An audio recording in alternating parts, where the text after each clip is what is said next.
ஸ்ரீ ராம நவமி 2026 வழிபாடு வீட்டில் எளிமையாக செய்வது எப்படி?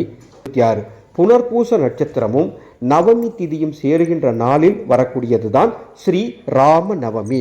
ஆக 27/3/2026 இந்த வழிபாடு நீங்க பண்ணணும். விரதம் இருந்து வழிபாடு செய்யணும்னு நினைக்கிறவங்க 27ஆம் தேதி பிரம்ம முகூர்த்த நேரத்தில் எழுந்து குளித்துவிட்டு விரதத்தை தொடங்கி பூஜை முடித்து விரதத்தை முடித்து கொள்ளலாம்.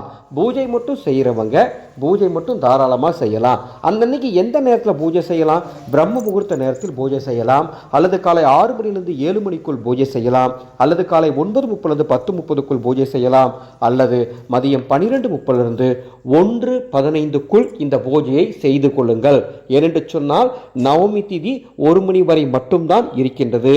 எனவே இந்த நேரத்தில் நீங்கள் பூஜை செய்து கொள்வது அற்புதமான பல நன்மைகளை உங்களுக்கு தரும் என்பதை. பூஜை செய்வதற்கு நைவேத்தியமாக என்ன வைக்கலாம்? பால் பாயாசம், சர்க்கரை பொங்கல், வடை, சுண்டல், வெற்றிலை பாக்கு, தேங்காய் பழங்கள் என உங்களால் உங்க வசதிப்படி உங்கள் குடும்ப சூழ்நிலைப்படி உங்க வீட்டில் என்ன இருக்கோ அதற்கேற்றார் போல என்ன வைக்க முடியுமோ அதை நைவேத்தியமாக வைத்து, பெருமாள் படம் இருந்தா, ஸ்ரீராமர் படம் இருந்தா துளசி மாலை அல்லது வாசனை பூக்கள் கட்டி மாலையாக தொடுத்து முழு பக்தியோடு 5 தீபங்கள் ஏற்றுங்கள் வடக்கு திசை நோக்கி. அவ்வாறு தீபமேற்றி ஸ்ரீராம ஜெயம் என்ற இந்த நாமத்தை முழு பக்தியோடு 108 முறை சொல்லி வழிபாடு செய்தால் ஸ்ரீராமரின் பரிபூர்ணமான அருள் கிடைக்கும். விரதம் இருக்கிறவங்க வழிபாடை முடிச்சுட்டு அன்று மதியம் 1 மணிக்கு மேல நீங்க விரதத்தை முடிச்சுக்கோங்க.